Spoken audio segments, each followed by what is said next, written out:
Capítulo 6. Purificación de los 4 cuerpos. Mi rutina ya estaba completamente establecida.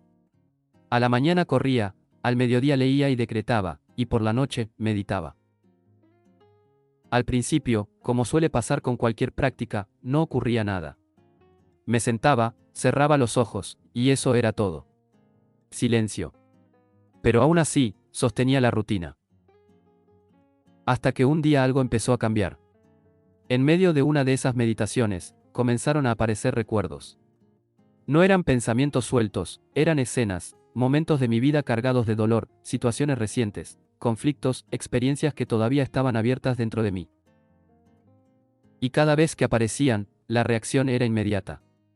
Me sacaban de la meditación, volvía al estado consciente, y con eso, volvía también el dolor. Eso se repitió muchas veces, una y otra vez, hasta que algo en mí cambió. En lugar de escapar, empecé a quedarme, a mirar, a atravesar lo que aparecía. Fue entonces cuando comenzó un proceso distinto. Empecé a hacer las paces conmigo mismo, a pedir perdón internamente a las personas que había lastimado, y también a aceptar el perdón de quienes, de alguna forma, me habían herido.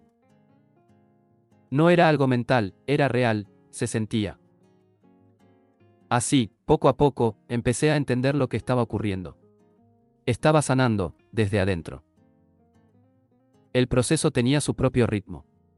Entraba en meditación, aparecía un recuerdo, venía el dolor, lo atravesaba con lo único que en ese momento podía sostener, atención, y una forma de amor que empezaba a surgir.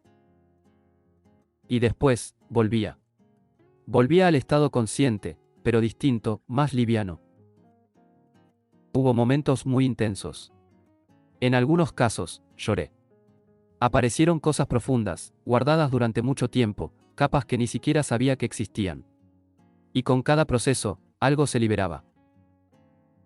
Con el tiempo, ese recorrido empezó a ir más atrás, cada vez más atrás, hasta llegar a momentos de mi infancia, y en algún punto, incluso, a experiencias que yo vivía como anteriores a esta vida, procesos que, en ese momento, interpretaba como la resolución de vínculos más profundos, especialmente con mis propios padres. En ese momento de mi vida, yo estaba en el campo con mi padre. Mi madre estaba en Montevideo, en la casa de la que yo había tenido que irme, una salida que, en gran parte, había sido consecuencia de mis propios errores. Y sin embargo, desde esa distancia, algo también se estaba ordenando. Si lo miro en conjunto, el proceso era claro. El cuerpo físico se fortalecía con el ejercicio, la mente se ordenaba a través del conocimiento, y lo emocional se estaba purificando en profundidad a través de la meditación. Todo al mismo tiempo, día tras día. A esa altura, sin darme cuenta del todo, me había convertido en un practicante, un estudiante constante, dedicado por completo a ese proceso. También empecé a intensificar los decretos. Ya no eran solo al mediodía. Comencé a hacerlos 3 veces al día, por la mañana, antes de salir a correr, al mediodía, durante la lectura, y por la noche, antes de meditar. Y lo más importante de todo es que nada de eso me resultaba pesado. No lo vivía como una obligación. Lo hacía con curiosidad, con energía, con una fuerza de voluntad que, en otro momento de mi vida, no había tenido.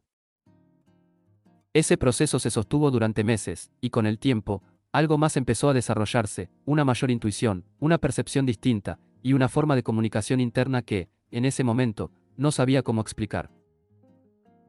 Con el paso del tiempo, llegué a identificar esa presencia como Moria Khan, asociado a la idea de la voluntad y a lo que el libro describía como la llama azul.